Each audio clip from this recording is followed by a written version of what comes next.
एक बाऊ 40 साल तो बाद वतन वापस आया ते टांगे वाले अड्डे ते आके टांगे नूं कहंदा एक सीट रखी मेरी चाचा मैं भी पिंड जाना है। सीट रखी मेरी चाचा मैं भी पिंड जाना है। किहड़े वेले दस चाचा किन्ने बजे जाना है। ते बाऊ नूं कहंदा कि गल किहड़े पिंड दी तू बाऊ पिया करना है। बाऊ तेनों मैं हुण किहड़े पिंड खड़ना है। पिंड दीयां रौनकां रुस गईयां बाऊ जी, दिलां दीयां खुशियां भी खुस गईयां बाऊ जी। शामों पिछे घरों बाहर कोई नहीं जे दिसदा, हुण सक्का वीर नहीं जे वीर उत्ते विसदा। लस्सी लैण जांदे सां ते मक्खण नाल दिंदे सन, बोलदे सन हस के ते प्यार नाल वेंदे सन। बाऊ हुण चिड्डी भी नहीं कावां अगे पांदे हो, शामों पिछे खुली थावें मंजे भी नहीं डांदे हो। पिंड साडे बाऊ हुण मेला भी नहीं लगदा, जंज आउणी होवे कोई केला भी नहीं लगदा।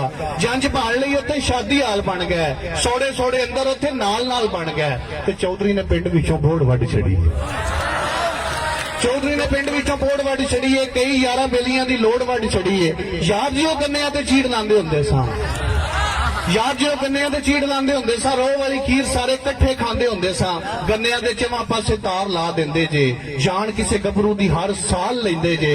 मर जा मरीज भावें डॉक्टर नहीं पुछदे, जिन्ना भी कोई भन्ने बूआ राती ने जे उठदे।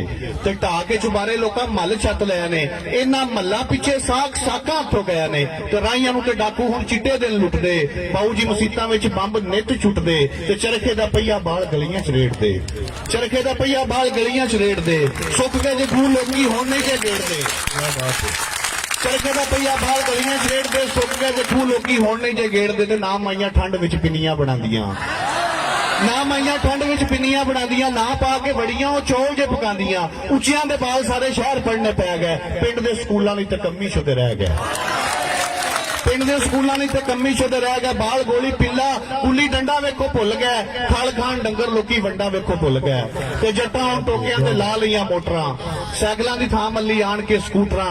हाल उत्ते माइयां हुण कपड़े नहीं धोंदियां, साग भी ओ जट्टां कोलों डर के नहीं खोंदियां। हुण दस बाऊ मैनूं किहड़े पिंड जाना ही, हुण दस बाऊ मैनूं किहड़े पिंड जाना ही, किहड़ी गल्लों अखियां 'ਚ समां हो गवाना ही।